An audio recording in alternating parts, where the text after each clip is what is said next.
Is Dr. Bronner soap made by a crazy person?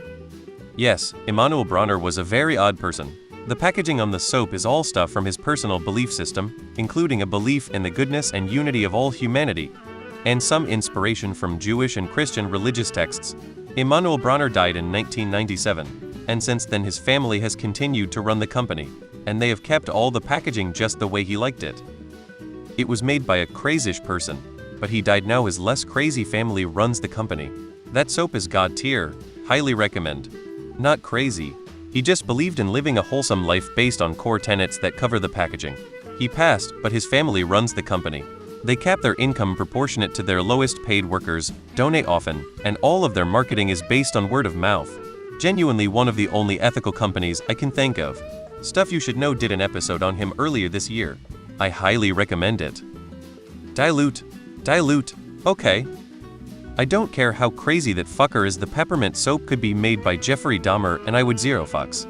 It feels good, way too good on your butthole.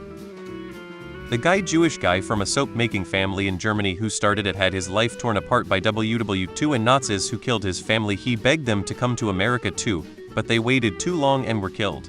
He ended up making the soap in the US and his family still carries it on today. He wanted to promote the unity of people by using some Talmud and Hillel stuff as well as some Christian beliefs about the oneness of people as a whole to share an anti-violence message and peace. His concept was simpleness of product, wholesome ingredients, and people making it by hand. It came from a good place from what I gathered after reading about him. It's my go-to for travel and camping. I wash dishes in it, wash clothes in it, wash my body with it, and in a pinch it can be used as toothpaste.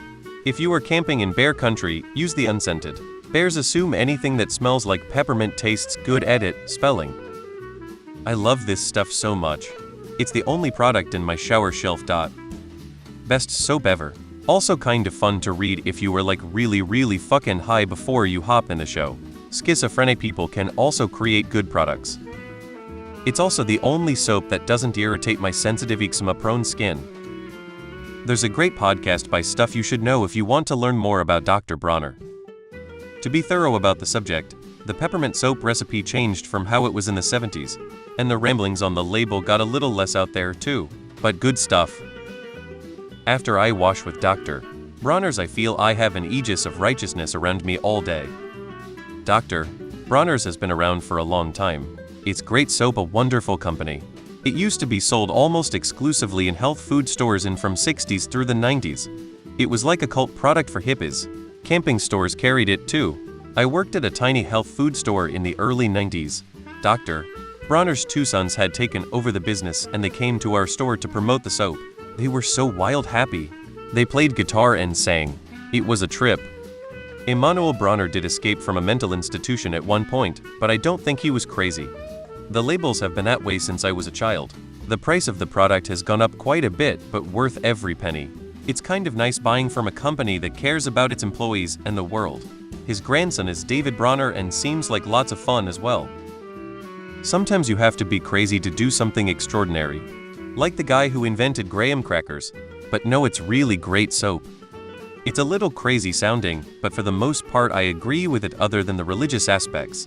Haven't seen the stuff about Israel though. The current CEO David Bronner is a very unique person, but nothing I've found has been bad. They are just a little bit eccentric. He's a huge advocate for hemp and psychedelics, and has been arrested twice protesting in favor of hemp, so to me he seems to mostly be the good kind of crazy, and is willing to go out and make a stand for what he believes in. Dr. Bronner was very eccentric and very philosophical spiritual. He's been dead for about 27 years, and the mildly schizophrenic packaging has remained an iconic staple of the brand. It appeals to the hippies who love the product, and frankly is very fun when compared to the sterile packaging of all the other soaps and cleaning products. There's no gentle way to say this. The packaging is one hell of a toilet read. The company is amazing, very eco-focused, 5-to-1 cap on executive salaries, ethical sourcing, all that jazz. It's an amazing soap that is all natural and heavily concentrated, so a bottle will last you a long time, which means less plastic waste as well. Highly recommend.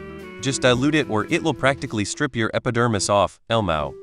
My friend took a tour in their factory, and they sounded super ethical while giving him the tour. Also, the soap is dope. I literally just watched the documentary on him from 2007, and no, not crazy, just a passionate hippie who wanted peace and love for all. His parents were murdered during the Holocaust and he fled to America before the war.